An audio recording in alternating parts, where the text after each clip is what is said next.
Paul, yeah. There's what's known as the Supreme Court of the United States. Yeah. The court of last resort in the federal system, whose members are appointed by the president and approved by the Senate. Yeah. Now, the court, yes, was established in 1789 by Article 3 of the U.S. Constitution. Yeah. Which vests the court with the judicial power of the United States. They have an abbreviated name called SCOTUS. Yeah. It's an acronym. Now, I just wanted to mention that this court of last resort, yes, let's say I'm right. More than one individual in the sheriff's department answered a phone call, yes, by another sheriff that was concerned in a different county.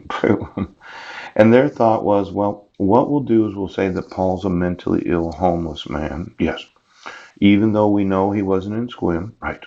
We do know he wasn't in Jefferson County. We know that he never violated the restraint provisions of the protection order. Yes.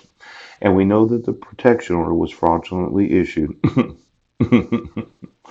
And I say, well, I'm going to sue them all for treason in both Jefferson County, yeah, and in Clallam County.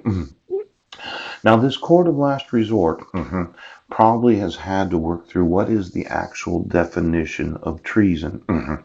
Because the Black's Law Dictionary, it defines it as materially helping those, yes, that violate the security of the United States of America. Now, let's say you're sitting there. You're one of these Supreme Court justices, yes, and you think, well, Paul will just have to go through the judicial processes necessary to have this court case heard in the Supreme Court. Yeah. How are you? Now, can you as a Supreme Court justice be sued for misprision of treason? Can you do that?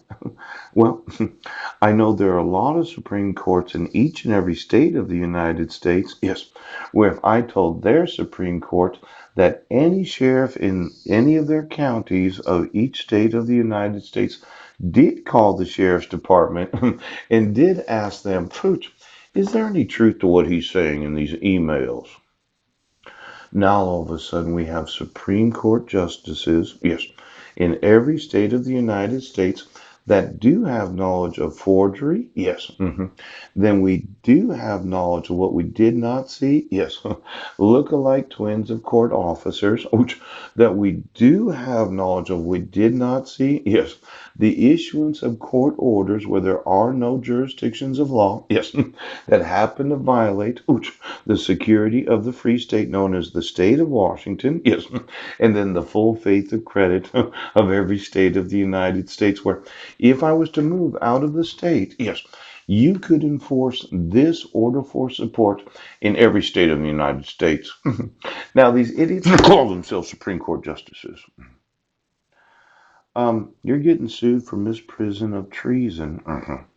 And since I'm really thinking that it was more than just the sheriff answering the phone, yes, for every sheriff in Clallam County and Jefferson County, yes, that got a phone call from any sheriff in any county of any state of the United States, I think I'm more effective in suing, yes, for misprision of treason every Supreme Court justice in every state of the United States. Now, I know what you want me to do is motion the court. That's what the Supreme Court wants. And they want to be the last resort in the federal system. My want is to sue each and every one of them for having any knowledge of the misprisioning of treason of whole departments, county sheriff's departments. Now, let's say you're sitting there. You're one of these that happens to be sitting there. Now, I know. Well, I want you to understand something, Supreme Court justices. The thought of putting all of you in prison makes me very excited decided as an American citizen because it's not the amount of wealth that you have. Let's say I obligated the replacement of every Supreme Court justice of the United States. Do you know how much of a liability that would be to the United States? Do you understand the amount of damages I would get as a citizen of the? It'd be like one of these $1 trillion on the tort lawsuit.